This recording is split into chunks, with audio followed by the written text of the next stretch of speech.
ನಮಸ್ಕಾರ. ನೀವು ನೋಡ್ತಾ ಇದ್ದೀರಾ ಟಿವಿ ವಿಕ್ರಮ. ನಾನು ಸೌಮ್ಯ. ನಮ್ಮ ಟಿವಿ ವಿಕ್ರಮದ ಎಲ್ಲಾ ಕಾರ್ಯಕ್ರಮಗಳ ನೋಟಿಫಿಕೇಶನ್ ನಿಮಗೆ ಸಿಗಬೇಕಂತ ಹೇಳಿದ್ರೆ ನಮ್ಮ ಟಿವಿ ವಿಕ್ರಮ ಚಾನೆಲ್ ಅನ್ನು ಸಬ್ಸ್ಕ್ರೈಬ್ ಮಾಡಿ. ಹಾಗೆ ಬೆಲ್ ಬಟನ್ ಕ್ಲಿಕ್ ಮಾಡೋದನ್ನ ಖಂಡಿತ ಮರಿಬೇಡಿ. ಎಎಪಿ ಆಮ್ ಆದ್ಮಿ ಪಾರ್ಟಿ, ಅದಕ್ಕೆ ಈಗ ಬೇಕಾಗಿರೋದು SLAP ಸ್ಲ್ಯಾಪ್, ಬಿಗಿಯಾದ ಹೊಡೆತ. ಅಲ್ಲ, ಒಂದು ಪಕ್ಷ ಅದೆಷ್ಟು ವೈಚಾರಿಕವಾಗಿ ಪಾತಾಳಕ್ಕೆ ಚರಂಡಿ ಒಳಗೆ ಇಳಿಬಹುದು ಅನ್ನೋದಕ್ಕೆ ತಾಜಾ ಉದಾಹರಣೆ ಬೇಕು ಅಂದ್ರೆ ಆಮ್ ಆದ್ಮಿ ಪಕ್ಷದ ಪೋಸ್ಟ್ ಅನ್ನ ನೀವು ನೋಡ್ಲೇಬೇಕು.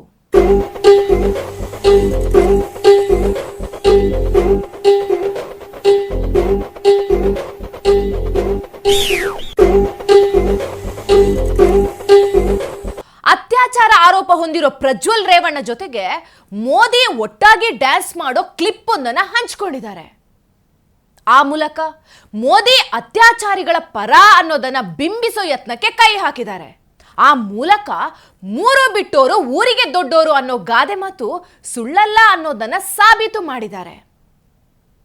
ನಾಚಿಕೆ ಹಾಗೂ ನೈತಿಕತೆ ಅನ್ನೋದು ಇವರ ಈ ನೀಚ ಕೃತ್ಯ ನೋಡಿದ್ರೆ ಅರವಿಂದ ಕೇಜ್ರಿವಾಲ್ ಇರೋ ಜೈಲಿನ ಗೋಡೆಗೆ ತಲೆ ಚಚ್ಕೊಂಡು ಸತ್ತೇ ಹೋಗುತ್ತೆ.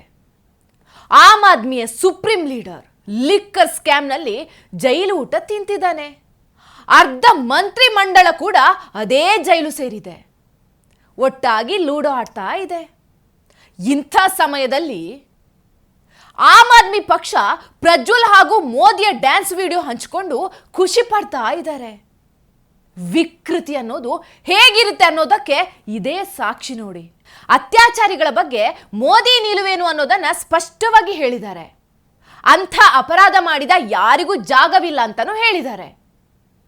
ಆಗ ಆಮ್ ಆದ್ಮಿ ಪಕ್ಷದವರು ಕಿವಿಯಲ್ಲಿ ಏನನ್ನ ಹಾಕೊಂಡಿದ್ರು?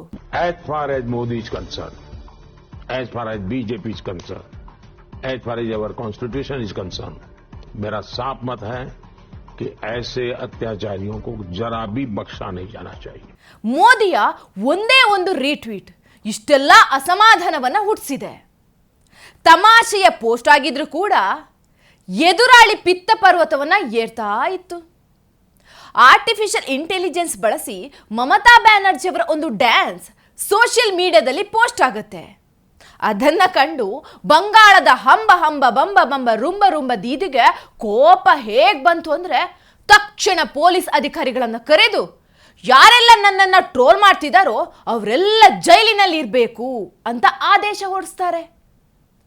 ಬಂಗಾಳದ ಡಿಕ್ಟೇಟರ್ ಮಮತಾ ಬ್ಯಾನರ್ಜಿ ಆದೇಶ ಕಂಡು ಎಸ್ ಮೇಡಮ್ ಅನ್ನೋ ಬಂಗಾಳ ಪೊಲೀಸರು ಪ್ರತಿಯೊಂದು ಪೋಸ್ಟ್ಗೆ ಹೋಗಿ ನಿಮ್ಮನ್ನ ಅರೆಸ್ಟ್ ಮಾಡ್ತೀವಿ ಅನ್ನೋ ಧಮಕಿ ಶುರು ಮಾಡ್ತಾರೆ.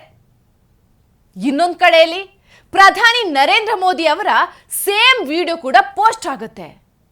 ಮೋದಿ ಅದನ್ನ ನೋಡ್ತಾರೆ. ಹಾಸ್ಯವನ್ನ ಹಾಸ್ಯವಾಗಿ ತಗೊಂಡು ನೀವೆಲ್ಲರೂ ನನ್ನ ಡ್ಯಾನ್ಸ್ ನೋಡಿ ಖುಷಿ ಪಟ್ಟ ಹಾಗೆ ನಾನು ಖುಷಿ ಪಟ್ಟೆ, ಇದೊಂದು ಕ್ರಿಯೇಟಿವ್ ತಮಾಷೆ ಅಂತ ಹೊಗಳಿ ಹಾಕ್ಬಿಡ್ತಾರೆ.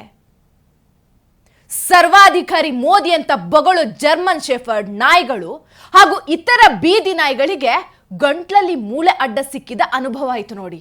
ಎಷ್ಟು ಧೈರ್ಯ ನಿಮಗೆ!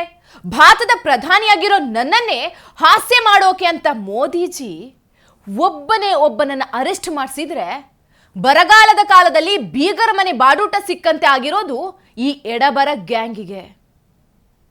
ಇಂಡಿ ಒಕ್ಕೂಟದ ಖಾಯಂ ಸದಸ್ಯೆಯ ಮುಖಕ್ಕೆ ಮೋದಿ 2 ಲೈನ್ ಒಂದು ರೀಟ್ವೀಟ್ ಹಾಕಿ ಮಸಿ ಬಳಿದ್ರಲ್ವಾ ಅಂತ ವರ್ಕ್ ಫ್ರಮ್ ಜೈಲ್ ಮಾಡ್ತಾ ಇರೋ ಅರವಿಂದ ಪಕ್ಷಕ್ಕೆ ಉರಿ ಬೀಳುತ್ತೆ.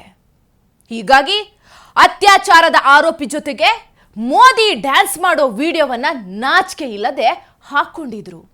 ಇದೇ ಆಮ್ ಆದ್ಮಿ ಮಾಡಿದ ಒಂದು ಕೆಲಸವನ್ನ ಹೇಳಿದ್ರೆ ತಾಯಿಯ ಹೊಟ್ಟೆಯಲ್ಲಿ ಹುಟ್ಟಿದ, ತಾಯಿಯ ಎದೆ ಹಾಲನ್ನು ಕುಡಿದ ಒಬ್ಬನೇ ಒಬ್ಬ ಇನ್ನೆಂದೂ ಕೂಡ ಆಮ್ ಆದ್ಮಿ ಬಗ್ಗೆ ಒಲವು ತೋರಿಸೋದಿಲ್ಲ.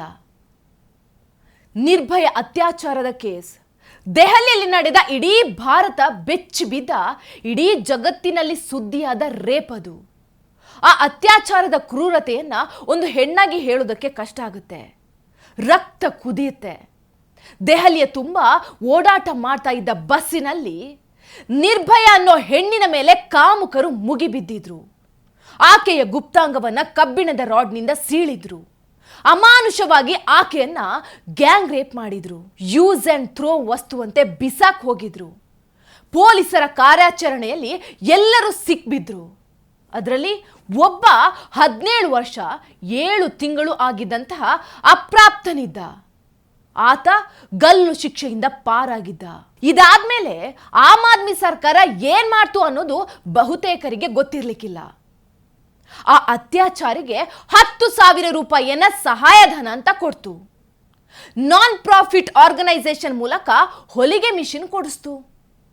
ಟೇಲರಿಂಗ್ ಮಾಡಿಕೊಂಡು ಜೀವನ ಸಾಗಿಸೋಕೆ ಒಂದು ಜಾಗವನ್ನ ಹಾಗೂ ಒಂದು ಅಂಗಡಿಯನ್ನ ಮಾಡಿಕೊಡ್ತು. ಇದೆಲ್ಲವೂ ಕೂಡ ರಾಷ್ಟ್ರೀಯ ಮಾಧ್ಯಮಗಳಲ್ಲಿ ಜಗಜ್ಜಾಹೀರಾಯಿತು. ಅತ್ಯಾಚಾರ ಮಾಡಬಲ್ಲ ಶಕ್ತಿ ಹೊಂದಿದವ ಅಪ್ರಾಪ್ತ ಹೇಗೆ ಆಗ್ತಾನೆ ಅನ್ನೋದೇ ಪ್ರಶ್ನೆ. ಮೇಲಾಗಿ ನಿರ್ಭಯ ಹತ್ಯೆಯನ್ನ ಮಾಡಿದವನಿಗೆ ಸಹಾಯ. ಇದು ಯಾವ ಸಂದೇಶವನ್ನ ಕೊಟ್ಟಂತಾಯಿತು? ನನಗಿನ್ನು 17 ವರ್ಷ, ನಾನು ಯಾರನ್ನಾದ್ರೂ ರೇಪ್ ಮಾಡಿ ಸಾಯಿಸಿದ್ರು ಶಿಕ್ಷೆ ಆಗಲ್ಲ, ಹಾಗೂ ಮೇಲಿಂದ ಸರ್ಕಾರದ ಸಹಾಯ, ಹಣ, ಕೆಲಸ ಸಿಗುತ್ತೆ ಅಂತ ಹೇಳಿದಂತೆ ಆಗಿಲ್ವಾ? ರೇಪ್ ಅಂಡ್ ಮರ್ಡರ್ ಮಾಡಿದ ವ್ಯಕ್ತಿಗೆ ಬೆಂಬಲವಾಗಿ ನಿಂತಿತ್ತು ಆಮ್ ಆದ್ಮಿ ಸರ್ಕಾರ. ಆದ್ರೆ ನಿರ್ಭಯ ಕುಟುಂಬಕ್ಕೆ ಸಹಾಯ ಮಾಡಬೇಕು ಅನ್ನೋದು ಒಂದು ಕ್ಷಣ ಕೂಡ ಅನಿಸ್ಲಿಲ್ಲ. ಇವರಿಗೆ ಸಹಾಯಕ್ಕೂ ಬರಲಿಲ್ಲ. ಆ ಕುಟುಂಬಕ್ಕೆ ನ್ಯಾಯ ಒದಗಿಸೋ ಮಾತನ್ನೂ ಆಡಲಿಲ್ಲ. ಅಂಥ ಆಮ್ ಆದ್ಮಿ ಪಾರ್ಟಿ ಈಗ ರೇಪ್ ಆರೋಪಿಗೆ, ಐ ರಿಪೀಟ್, ಆರೋಪಿಗೆ ಮೋದಿಯನ್ನ ಲಿಂಕ್ ಮಾಡಿ ವಿಕೃತಿ ಮೆರೆದಿದೆ.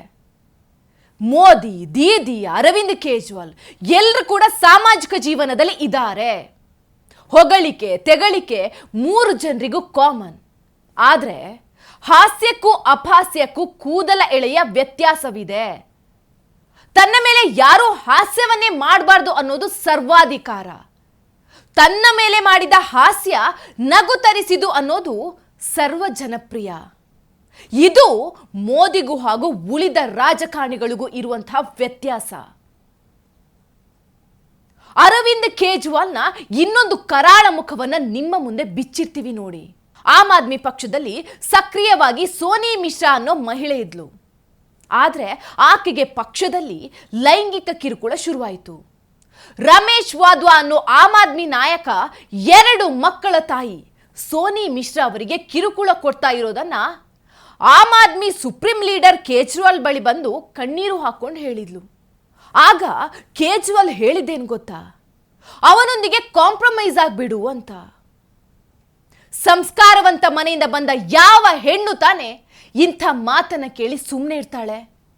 ನನಗೆ ನ್ಯಾಯ ಸಿಗೋದಿಲ್ಲ, ಕೇಜ್ರಿವಾಲ್ ಕೂಡ ಹೊಂದಾಣಿಕೆ ಮಾಡಿಕೊಂಡು ಅವನ ಜೊತೆ ಸಹಕರಿಸು ಅಂದಾಗ ವಿಷವನ್ನ ಕುಡಿತಾಳೆ, ಆತ್ಮಹತ್ಯೆ ಮಾಡ್ಕೊಳ್ತಾಳೆ. ಇಂಥ ಇತಿಹಾಸ ಹೊಂದಿರೋ ಆಮ್ ಆದ್ಮಿ ಪಕ್ಷ ಒಬ್ಬ ಅತ್ಯಾಚಾರ ಆರೋಪಿ ಜೊತೆ ಪ್ರಧಾನಿ ನರೇಂದ್ರ ಮೋದಿ ಅವರನ್ನ ಹೋಲಿಸಿ ಪೋಸ್ಟ್ ಮಾಡೋದು ಎಂಥ ದುರಂತ ಅಲ್ವಾ? ಇನ್ನೊಂದು ಗಮನಿಸಿ, ಅವರು ಟಾರ್ಗೆಟ್ ಮಾಡಿದ್ದು ಮೋದಿಯನ್ನ ಮಾತ್ರ ಅಲ್ಲ, ಬಿಜೆಪಿ ಪಕ್ಷವನ್ನ ಕೂಡ. ಯಾಕಂದ್ರೆ ಪ್ರಜ್ವಲ್ ರೇವಣ್ಣ ಬಿಜೆಪಿ ಪಕ್ಷದ ಅಭ್ಯರ್ಥಿ ಅಲ್ಲ. ಆದ್ರೂ ಕೂಡ ಆ ಡ್ಯಾನ್ಸ್ನಲ್ಲಿ ಬಿಜೆಪಿ ಶಾಲು ಹಾಕಿಸಿದ್ದಾರೆ. ಜೆಡಿಎಸ್ ಚಿಹ್ನೆ ಇಲ್ವೇ ಇಲ್ಲ. ಅವರ ಉದ್ದೇಶ ಸ್ಪಷ್ಟವಾಗಿದೆ. ಅತ್ಯಾಚಾರವನ್ನ ರಾಜಕೀಯ ಮಾಡೋದು, ಸಂತ್ರಸ್ತೆಯರ ನೋವಿಂದ ನೋಟು ಎಣಿಸೋದು. ಎಲ್ಲಿಗೆ ಬಂತು ಆಮ್ ಆದ್ಮಿಯ ನೀಚ ರಾಜಕಾರಣ? ಅಸಹ್ಯದ ಪರಮಾವಧಿ ಇದು. ನಿರ್ಭಯ ರೇಪ್ ಅಂಡ್ ಮರ್ಡರ್ ಆರೋಪಿಗೆ ಸಹಾಯಧನ, ಕೆಲಸಕ್ಕೆ ಅಂಗಡಿ. ತಮ್ಮದೇ ಪಕ್ಷದ ಕಾರ್ಯಕರ್ತೆ ಬಂದು ನನ್ನ ಮೇಲೆ ಲೈಂಗಿಕ ದೌರ್ಜನ್ಯ ಆಗ್ತಿದೆ ಅಂದ್ರೆ ಅಡ್ಜಸ್ಟ್ ಮಾಡ್ಕೋ ಅನ್ನೋ ನೀಚ ಮಾತು. ಆಕೆನ ಮಾನಸಿಕವಾಗಿ ಕುಗ್ಗಿಸಿ ಸಾಯೋ ಥರ ಮಾಡಿದ್ದು. ಈಗ ಪ್ರಜ್ವಲ್ ರೇವಣ್ಣ ಕೇಸ್ ಇಟ್ಕೊಂಡು ಮೋದಿಯನ್ನ ಅಣುಕಿಸೋ ಕೆಲಸ ಆಗ್ತಾ ಇದೆ. ಆದ್ರೆ ಇಷ್ಟಕ್ಕೆ ಮೋದಿ ಅಭಿಮಾನಿಗಳು ಸುಮ್ಮನೆ ಬಿಡ್ತಾರಾ? ಮೀಮ್ಸ್ ಹೆಸರಲ್ಲಿ ಅರವಿಂದ್ ಕೇಜ್ರಿವಾಲ್ ಅನ್ನ ಡಿಸೈನ್ ಆಗಿ ರೋಸ್ಟ್ ಮಾಡ್ತಾ ಇದ್ದಾರೆ. ಉಳಿದಿದ್ದ ಅಲ್ಪ ಸ್ವಲ್ಪ ಮಾನವನ್ನ ಮಾಯ ಮಾಡೋಕೆ ನಿಂತಿದ್ದಾರೆ. ರಿಯಲ್ ಲೈಫ್ ಜೋಕ್ ಹಂಚಿಕೊಂಡು ಯಾಕಾದ್ರೂ ಮೋದಿಜಿ ಅಭಿಮಾನಿಗಳನ್ನ ಕೆಣಕಿದೀವೋ ಅನ್ನೋ ಥರ ಮಾಡಿದ್ದಾರೆ. ಅದೇ ಮಧ್ಯ ರಸ್ತೆಯಲ್ಲಿ ಕೇಜ್ರಿವಾಲ್ಗೆ ಜನಸಾಮಾನ್ಯರು ಕಪಾಳಕ್ಕೆ ಬಾರಿಸಿದ ವಿಡಿಯೋಗಳು. ಅತ್ಯಾಚಾರ ಅನ್ನೋದು ಎಂದಿಗೂ ಕ್ಷಮೆ ಇಲ್ಲದಂತಹ ಅಪರಾಧ.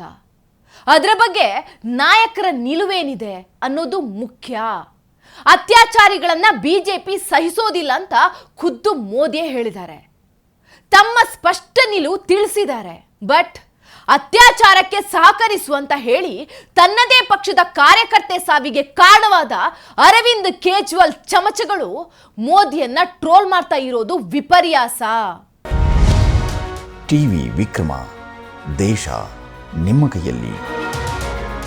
ಈ ಕಾರ್ಯಕ್ರಮ ನಿಮಗೆ ಇಷ್ಟ ಆಗಿದ್ದಲ್ಲಿ ಲೈಕ್, ಶೇರ್ ಹಾಗೂ ಕಮೆಂಟ್ ಮಾಡಿ.